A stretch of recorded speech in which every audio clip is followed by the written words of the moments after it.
BBC Radio Cumbria. Great hearing from you. Stick your name on where you are and what plans you've got, if any, for the weekend as well. From Whose Lyric Is It to the Alhambra Cinema in Keswick, which has the honour of hosting a European film premiere next Thursday on the opening night of this year's Keswick Film Festival.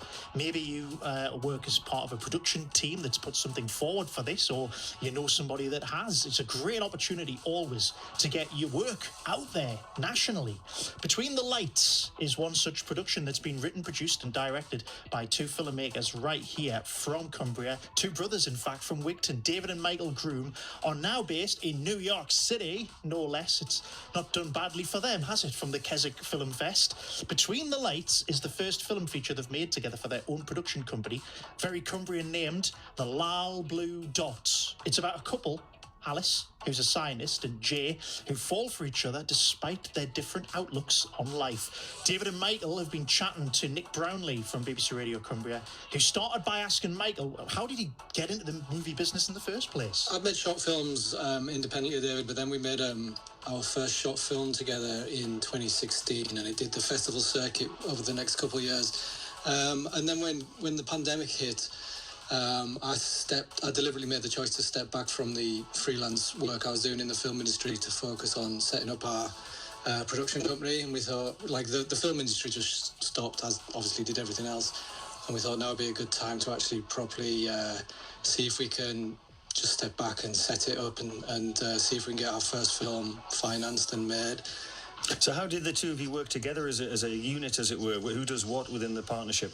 Very collaborative, isn't it, Mike? It is collaborative, yeah. It's a very collaborative process. I mean, I'm on the day, on the shoot, like if we're shooting on the day, then I'll be directing, and David's like a creative producer. He's always there in pre-production and post-production and everything in between. Like when we're looking for finance for other projects, it's very much, you know, we're doing the same thing together. But on the day, like, I'll be directing with David's sort of input, but he's also fielding various other things on the day that a producer fields. So I'm very much in the sort of creative zone with the actors, and David's sort of looking out for everything else. I was going to ask, because creative partnerships have a reputation for ending up in fisticuffs. Do you get on all right? You're not fighting all the time?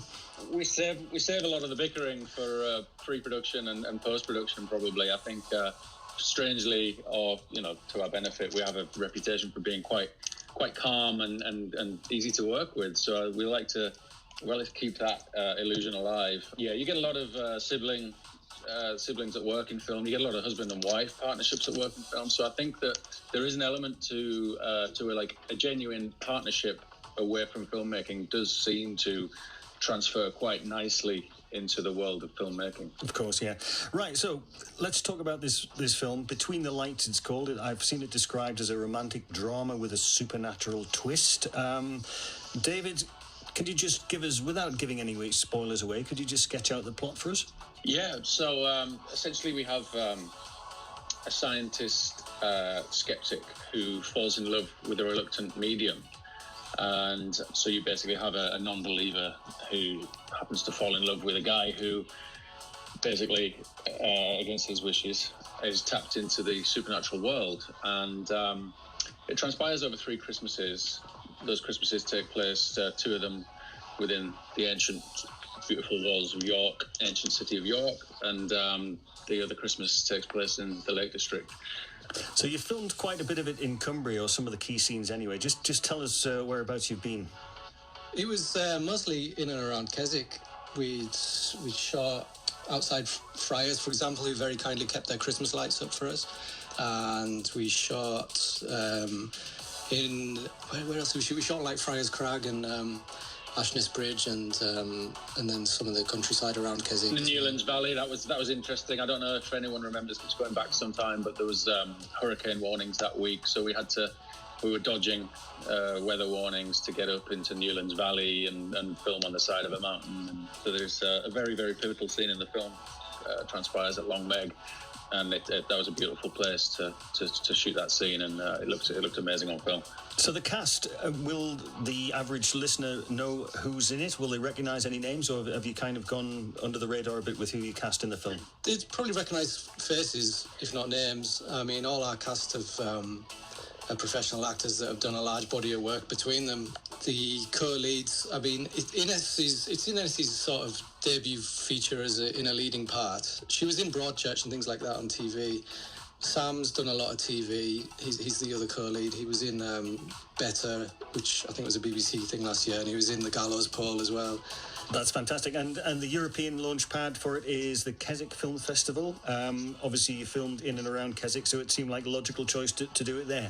Yeah, it feels like a bit of a homecoming as well. It's nice to... Yeah, definitely. We turned down a couple of other festivals, and we thought, well, it'd be nice to have the UK premiere in Keswick, and they saw the film and invited us to be their opening night gala film. Fab. And so we'll see the two of you on the red carpet on the opening night. Yeah, I don't know if there's actually going to be a red carpet there, but there's a sort of metaphorical red carpet. Yeah.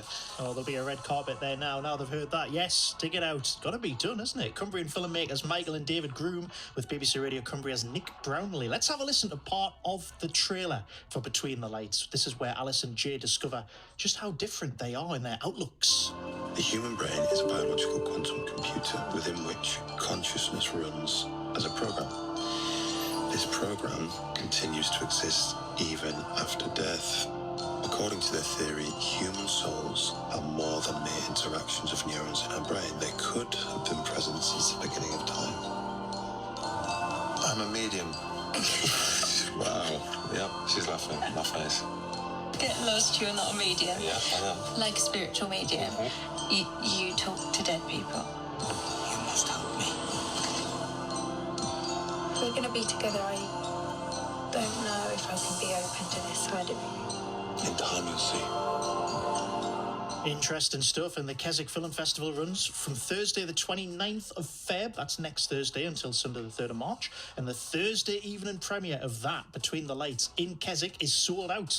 Still a few tickets for its Saturday morning screening, though, at the Alhambra. It's just great. Another example of Cumbria being featured in films and stuff. The stunning landscape here, mentioned Lang Meg. Can't think of anywhere better to go up and film, to be honest. Brilliant.